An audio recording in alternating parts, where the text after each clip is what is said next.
I've just applied for Portuguese citizenship, and it actually was not the nightmare that everyone had warned me about. So how did I get here in the first place? Well, 5 years ago, I moved from the UK to Portugal with one goal in mind: to get Portuguese citizenship. And in March this year, I was finally able to apply. In this video, I'm going to walk you through exactly what that process looked like, including the documents I submitted and the lessons I learned along the way. If you're planning your own citizenship journey, watching this video could save you a lot of time and confusion. And with Portugal's parliament currently debating whether or not to double the residency timeline to 10 years, it's more important than ever to understand the process and apply without delay if you're already eligible. So let's start with the basic requirements that you'll need to meet before you can even apply. So I'm going to walk you through the whole process, how I started and how it went until I got to the point of application. Back in January 2020, over 5 years ago, was when I first moved to Portugal and got my residency document as an EU citizen. Now, I'm a UK passport holder, so back in January 2020,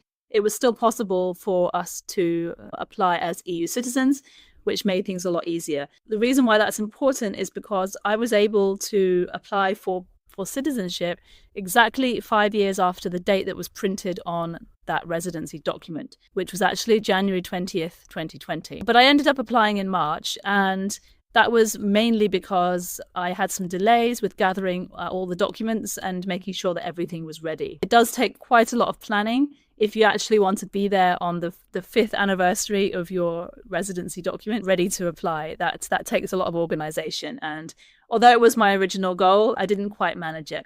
But nevertheless, I've submitted now. I'm going to walk you through how that went and all my tips. The basic eligibility requirements. And keep in mind that this is for citizenship through naturalization. So this is for people who do not have any family members who are Portuguese, they were not born in Portugal, and they are not married to a Portuguese citizen. The only claim we have on residency is having lived here for a minimum of 5 years. And that is the main requirement to be eligible for naturalization. Another really important one is proof of having Portuguese language ability to A2 level. Now, you might think that A2 is fairly low because the scale starts at A1 and it goes all the way through to C2, which is, I think, native speaker level. So A2 is fairly low down there, but the exam that you need to use to prove this is quite challenging. And I'll talk about that in detail a bit more in this video, and I'll do a whole video on that process as well. You also need to have a clean criminal record, both in Portugal and your home country, plus anywhere else in the world that you've lived as an adult. And finally, you must not have been away from Portugal for extended periods during your residency time. That usually means more than 6 months in any 12-month period. So those are the basic eligibility requirements. Now, here are the exact documents that I submitted for my application. First of all, I submitted my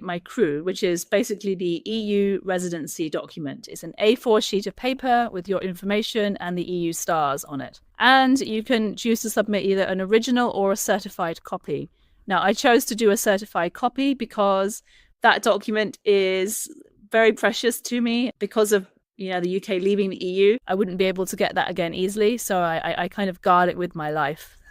I decided to submit a certified copy of it. The next thing is your A2 Portuguese proof. So that can be two things. First of all, if you decide to take the CIPL exam, the university, the test center where you take it will provide you with an official certificate. And this is the gold standard of proof. No one can argue with that. If you really don't want to take the exam, there are several test centers where you can go through an approved government course, but you really have to be careful as to which ones you choose, because there are quite a lot of pretenders out there which will teach you, but it will not end up in a certificate that you can use for citizenship. Please make sure to check carefully that they are eligible and approved before you pay any money for a Portuguese language course. I also needed to get a fresh copy of my birth certificate from the UK authorities, an original, and I had to have that apostilled in the UK and then translated into Portuguese. I also needed to get police certificates from places that I've lived and my home country, and in the UK requested them from the authority called ACRO, and also had that apostilled in the UK and then translated into Portuguese. Then I had my passport copy, which was certified again by a lawyer. You can also get a notary to do this, but if you have a lawyer handling your application anyway, then it's quite convenient because they can do any certifying that needs to be done. And then finally, I paid an application fee to the government of €250. So how did I submit my application? Well, to start with, I did all that legwork, collecting all the required documents and getting them prepared, apostilled and translated. Then I hired a Portuguese lawyer to check everything and make sure all the different parts of the application were complete. Then the lawyer submitted the application for me via the online portal. Now, this is very important because individuals cannot submit it online themselves. It has to go through a lawyer if you want it to go straight in online. The only ways you can do it yourself is in person, of course, or by post, which was not an option for me because I find manual post stuff very cumbersome and basically a pain. Then I paid the application fee, which I actually did through the lawyer along with his fee as well. And finally, once it was done, I received an official email which gave me a process number confirming that the application was submitted and was underway. Once I'd done the legwork of collecting all the documents, the actual submission process online was very quick. So the different options for submitting. Well, what a lot of people do is apply in person at various offices across Portugal, which are the civil registry offices. And most places have them, most major cities. So you should be able to find something near you. If you're in Madeira, I believe you can do it at the Loja da Cidadão.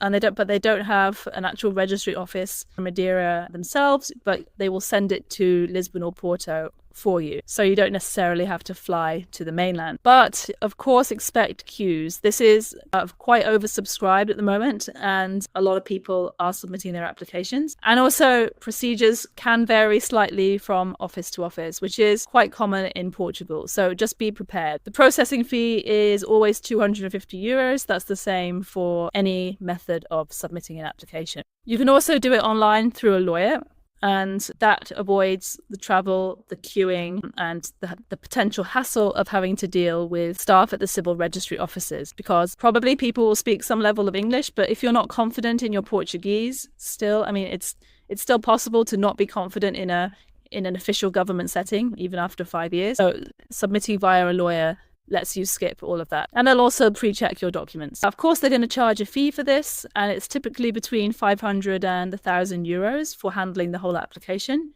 I paid €500 to my lawyer, which I was happy with because it saved quite a lot of my time and stress. Some of the challenges I faced, well, the main one was a ton of conflicting information from various different offices, sometimes from different lawyers, and from all over the internet. This was mainly to do with the need for apostilles and the need for translations. For example, I was told by someone that I did not need to apostille my UK criminal record document. But then the lawyer advised me that it was a good idea to do this. So although it was a little bit extra expense, I thought, what the hell, I'm just going to do it anyway, because this is going to, avoid delays to my application later on. So if in doubt, do it, is my advice. Translations is another one.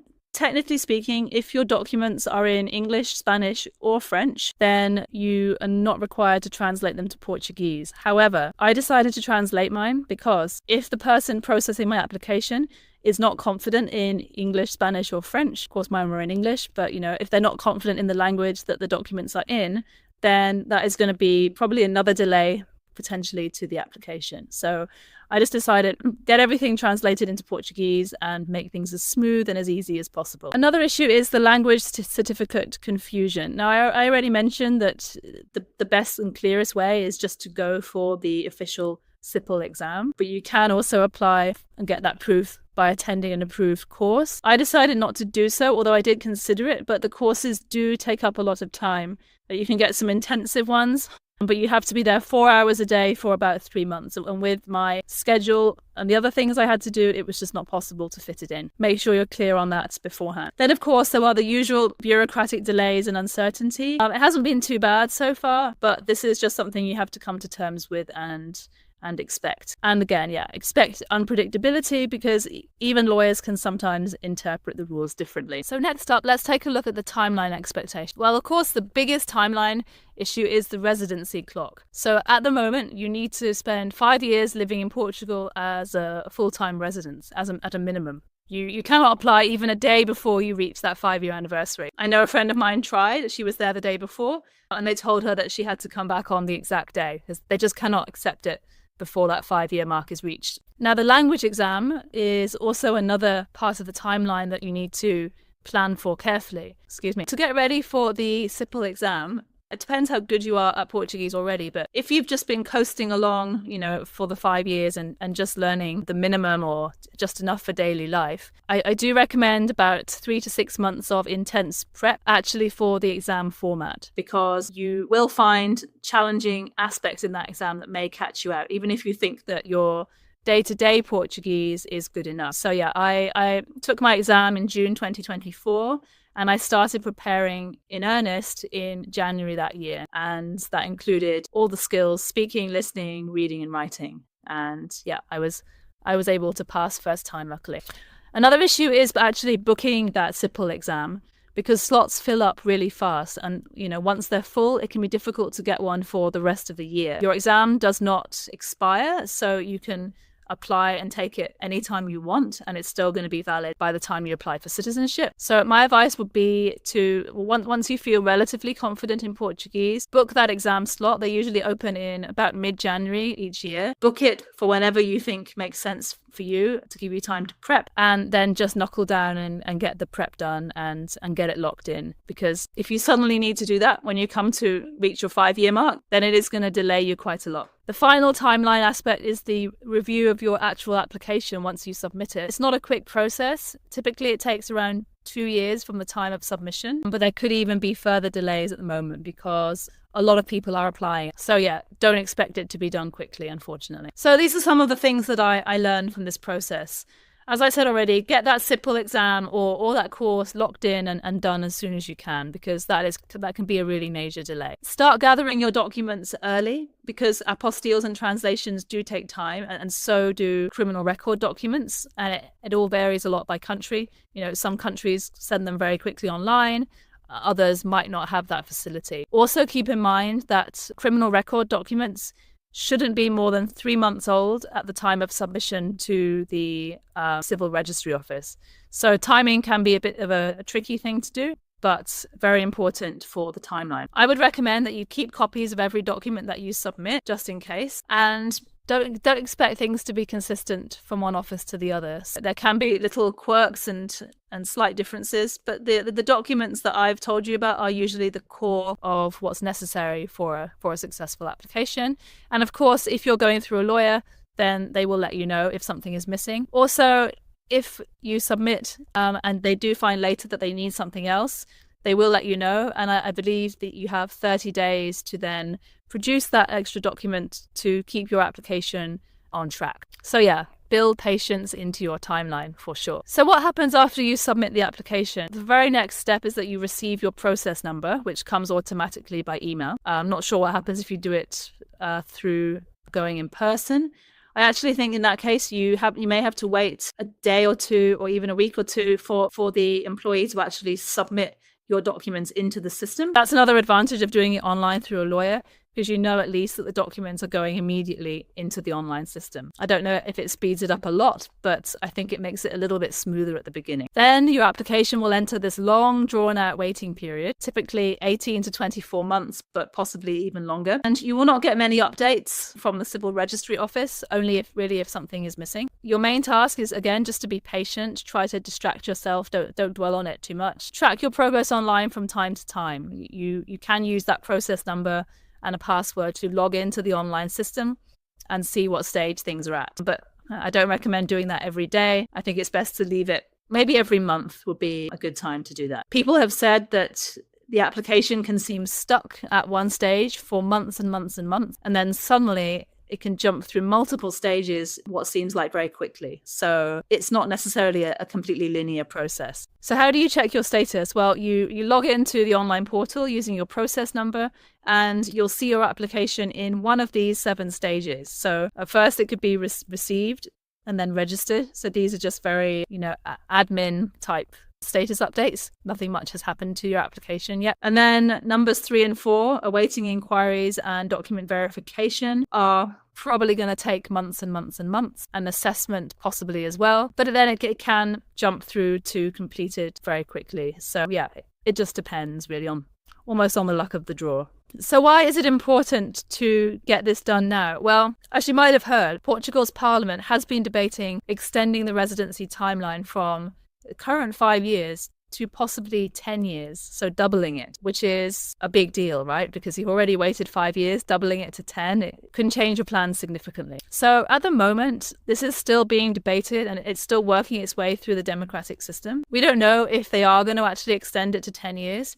But things are uncertain at the moment. So if you are already eligible, if you've got 5 years under your belt, I recommend that you apply now. Do not wait any longer. If you haven't got your SIPL or your language exam proof, get onto a course or try to get a slot for your exam. If not in Portugal, look at Spain, look at the UK, look at, you can apply, you can take the multiple different places around the world. I would really, if I were in your shoes, push to get that locked in. And another trick is that if you think you're already pretty good at Portuguese, you could even try signing up for a B1 exam instead of the A2. Obviously, it's going to be a little bit more difficult, but fewer people will be competing for those B1 exam slots. So you probably have more of a chance of getting onto an exam for B1 level. And of course, it's still valid proof of enough Portuguese language ability. So don't hang around anymore. If you meet those requirements, I suggest just getting on with it and applying right now. And, it is democratic, of course, but rules can change quite fast once the wheels get into motion. So that's the full picture of how I applied for Portuguese citizenship,